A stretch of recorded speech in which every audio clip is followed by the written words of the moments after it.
Bismillahirrahmanirrahim. Salawat serta salam kita berikan kepada Nabi besar Nabi Muhammad SAW yang telah membawa kita dari zaman jahiliyah menuju zaman yang penuh berkah ini. Yang saya hormati dosen mata kuliah Al-Arabiyah Lidirasat Al-Atiyan UIN Sunan Ampel Surabaya dan teman-teman yang saya banggakan.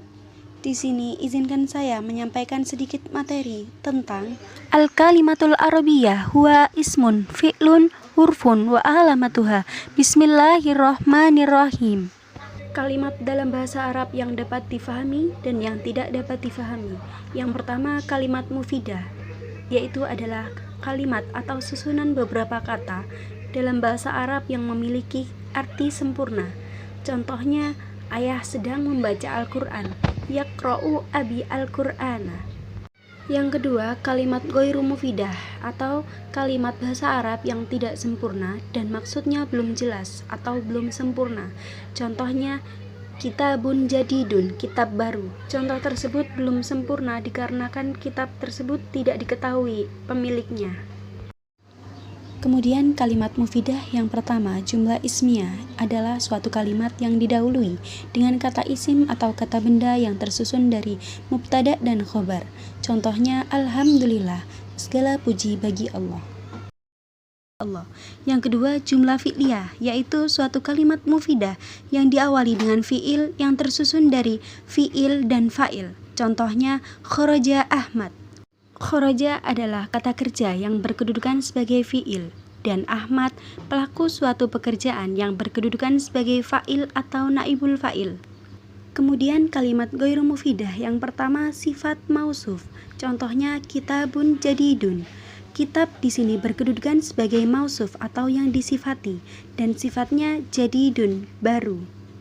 Yang kedua, mudhaf ilaih. Mudhaf umumnya berupa nakiro, mudhaf ilaih umumnya berupa makrifat.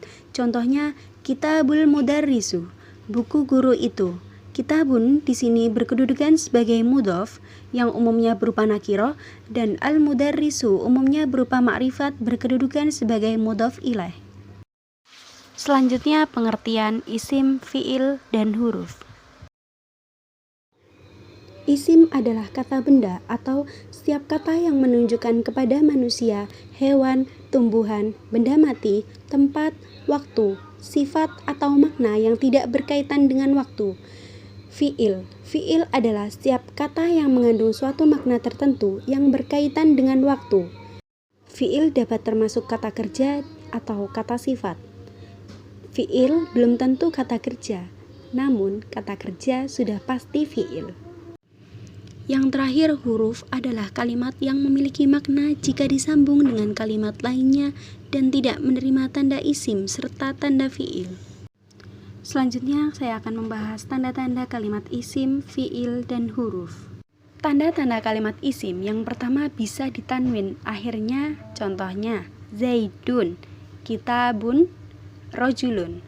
Yang kedua, bisa dimasukin oleh al-ta'rif yang awalnya rojulun menjadi ar-rojulu.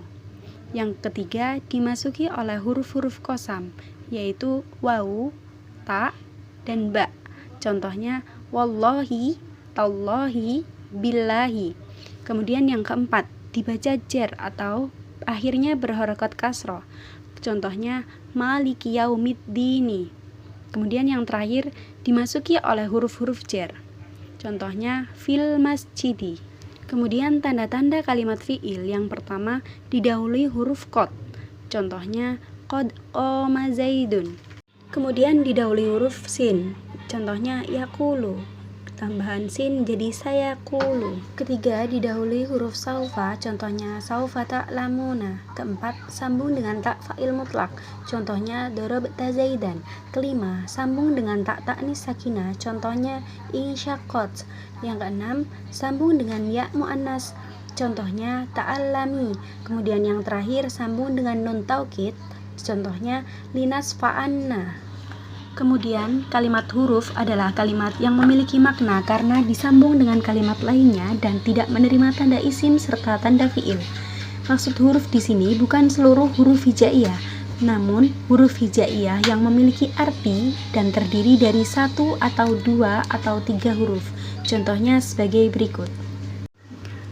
Kemudian sedikit penjelasan tentang pembagian isim. Jika dilihat dari segi jenisnya, ada muzakkar dan ada juga muannas.